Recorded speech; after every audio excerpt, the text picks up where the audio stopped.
Hello everyone. Welcome to e-learning of IT for 12th standard. This video is for 12th standard science students. In last lectures we have studied how to use looping structures in a program. So we have learned for loop and while loop. So within a for loop and while loop we can use break and continue statements. So today we are going to learn about a break and continue statements. What is a break statement? Break statement is used to jump out of the loop. See, break statement we have also used in a switch case also to come out of a particular switch case if that particular case has been true. So that is the use of break statement to jump out of the loop. It is used to make an early exit from a loop. When keyboard break is encountered inside the loop, control automatically passes to the next statement after the loop. So loop contains the statements to get executed until the condition is true. But if suppose condition is true, then also for a specific condition, if we want to get out of a loop, that is to exit a loop, then we can use a break statement there. That is, if certain condition becomes true, using break statement you can jump out of the loop, that is exit from a loop. What is a continue statements? Use of continue statement is that sometimes in looping it may be necessary to skip a statement of block and take a control at the beginning of the next iteration. This is done by using a continue statement in a JavaScript. That is, while executing a loop, suppose certain condition is to be or certain iteration is to be skipped, then for that particular condition loop will continue to the next iteration, that is that particular iteration will get skipped in a execution. That is a use of continue statement. So in this way we can use break statement and continue statement within a program for a for loop, while loop and any other kind of loop also. So let us write down a program. For that, open notepad and start writing a code. We have already written a program using for loop and while loop. Let us write the same program and use break and continue statement within it to understand this concept. Doc type, that is document type, is HTML. After that, HTML tag start and end of HTML. Within a HTML tag, now we will add head tag. So head tag start and end of head tag. Within a head we can add a title. So title tag start and end of title tag. Type here any meaningful title. Suppose example using break and continue. Example using break and continue. Next, close the head tag. Now open a body tag. Within a body tag, that is body tag start and end the body tag. Within this, now we can add a script. So to add a JavaScript program, we have to use a tag, that is script tag. Script type is equal to text slash JavaScript. That is, this program contains textual data as well as JavaScript program. Then script tag start and end. Close the script tag. Within this we will write down a program to execute a loop. So program will be, suppose using a for loop. So for I is equal to 1 semicolon, I is less than or equal to 10 semicolon, I plus plus. So within this write down a statement to execute until condition is true, that is document dot write in bracket i's value is to be printed. To have every value, each value on a next line, we will use a br tag. So within double quotes add br tag, then semicolon. Now save this program.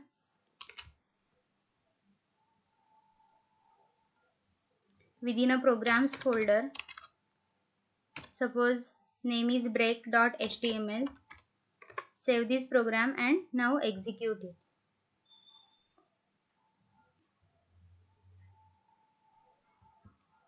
Open the programs folder and execute that file.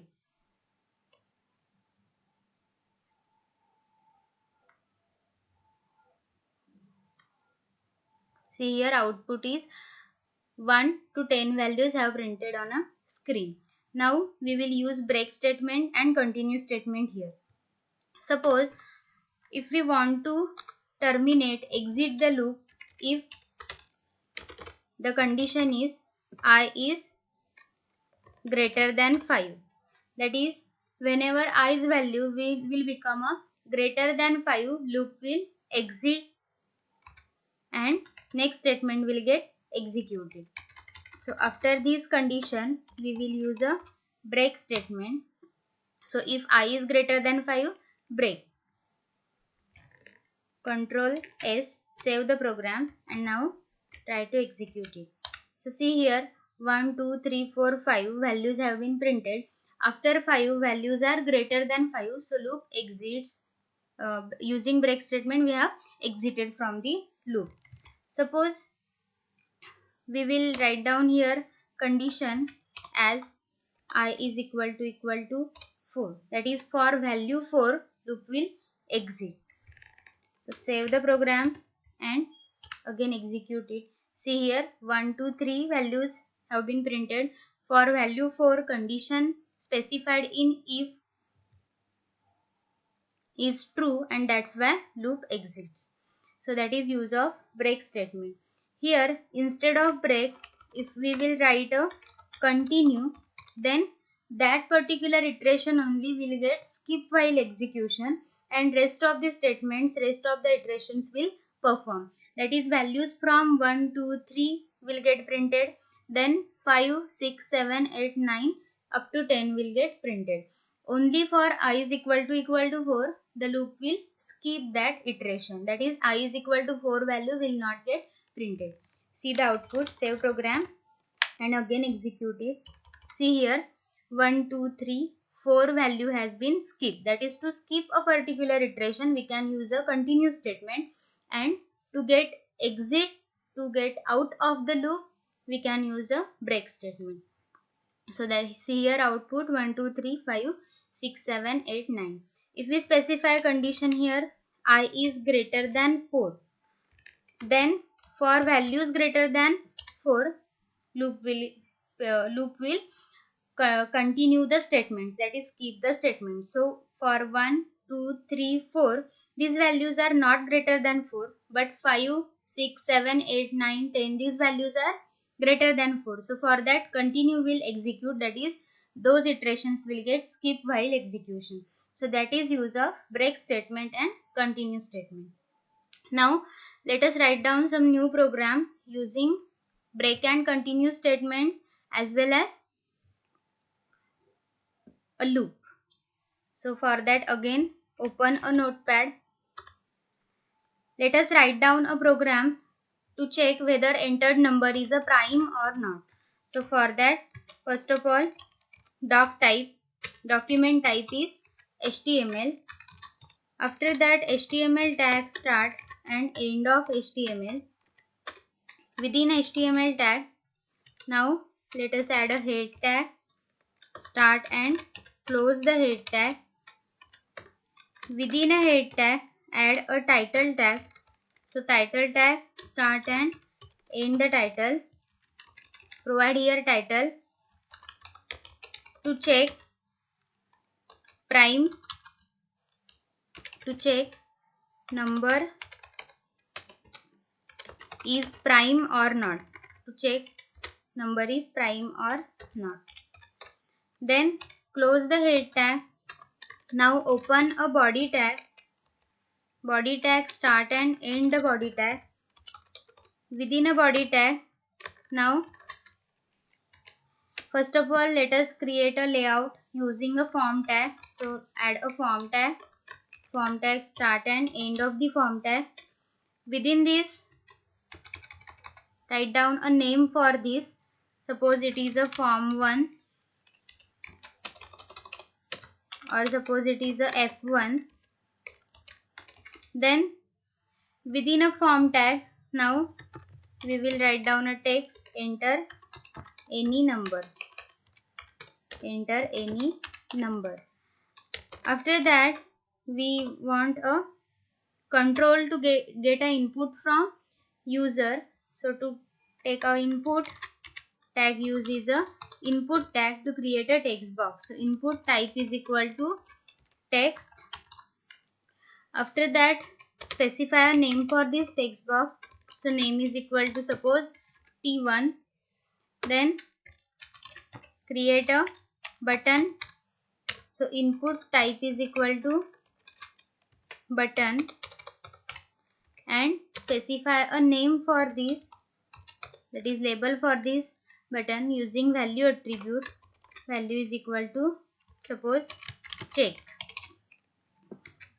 Then whenever user will click on this button, which function is to be called, that is specified with a onClick event. So onClick is equal to suppose a name of function is check, or suppose it is a prime check.